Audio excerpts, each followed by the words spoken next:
మన పురాణాల్లో కోపానికి ఆగ్రహానికి ఒక ఆకారం ఉందంటే అది ఖచ్చితంగా పరశురాముడే. ఆయన ప్రతీకారం అనేది ఏదో మామూలు పగ కాదండి, అదొక ప్రళయం లాంటిది. అసలు ఆ ప్రళయం వెనుక ఉన్న ఆ భయంకరమైన కథ ఏంటో ఈరోజు మనం వివరంగా చూద్దాం.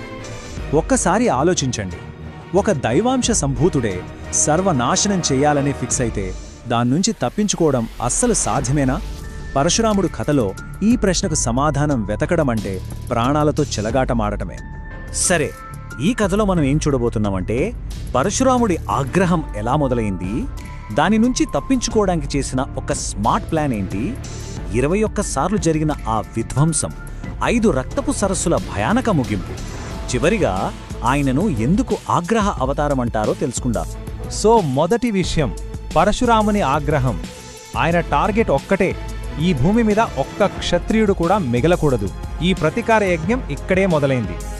ఇది కేవలం యుద్ధం కాదు, ఇది కంప్లీట్ ఎరాడికేషన్. ఆయన శపథం చాలా క్లియర్, క్షత్రియ వంశాన్ని భూమిపై నుంచి తుడిచిపెట్టేయాలి. ఆయన ఆగ్రహం నుంచి తప్పించుకోవడానికి అస్సలు మార్గమే లేదు. కానీ ఇంతటి ప్రళయంలోనూ కొంతమంది ప్రాణాలతో బయటపడ్డారు. ఎలా అనుకుంటున్నారు? ఆయుధంతో కాదు, తెలివితో, ఒక చిన్న శబ్దంతో, ఒక తెలివైన మోసంతో. ఎందుకంటే ఆయన ప్రతీకారంలో ఒకే ఒక్క రూల్ ఉంది. అదేంటంటే ఆయన స్త్రీలపై దాడి చెయ్యడు. ఇదే క్షత్రియులు బ్రతకడానికి ఒక చిన్న లూప్హోల్ ఇచ్చింది. వాళ్ళు వాడిన ఉపాయం ఎంత తెలివైందో చూడండి.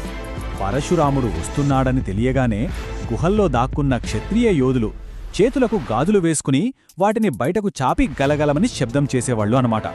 ఆ శబ్దం వినగానే లోపల ఆడవాళ్లున్నారులే అని భ్రమపడి ఆయన ముందుకు సాగిపోయేవాడు. చూశారా, ఒక చిన్న శబ్దం ప్రాణాలను కాపాడింది.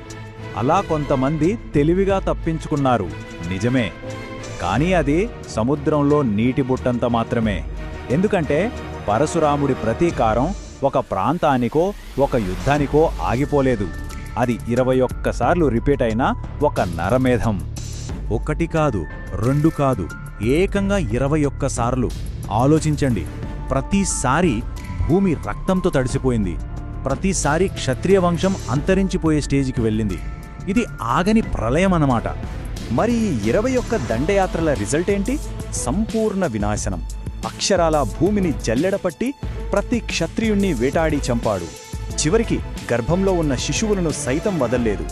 ఆయన దృష్టిలో ఒకటే, క్షత్రియుడు అనేవాడు అంతం కావాల్సిందే, అంతే. తన ప్రతీకారం మొత్తం పూర్తయ్యాక పరశురాముడు ఒక భయంకరమైన పని చేశాడు. అది ఆయన ఆగ్రహానికి ఒక శాశ్వతమైన రక్తపు సంతకంలా మిగిలిపోయింది. ఆయన చంపిన లక్షలాది మంది క్షత్రియుల రక్తం అది ఊరికే పోలేదు.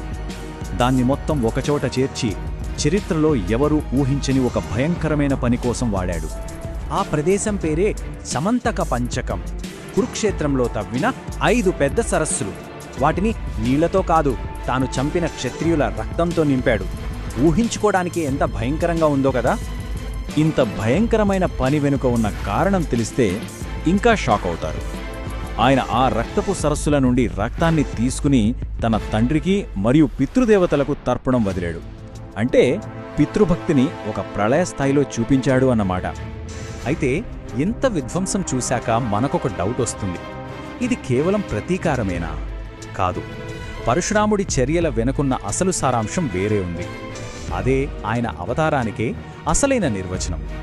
పరశురాముని తీవ్రత, ఆయన క్రూరత్వం, ఇవి మనలాంటి సాధారణ మానవ భావోద్వేగాలు కావు. అవి స్వచ్ఛమైన, శక్తివంతమైన, తిరుగులేని ఆగ్రహం యొక్క రూపం.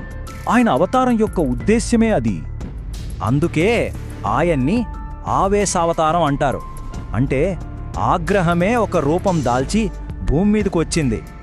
ఆయన కేవలం కోపంగా ఉన్న వ్యక్తి కాదు, ఆయనే సాక్షాత్తు ఆ కోపం. ఈ కథ యొక్క అసలైన సారాంశం ఇదే. ఆయన ఉద్ధతిని ఊహించుకోవడం కూడా చాలా కష్టం.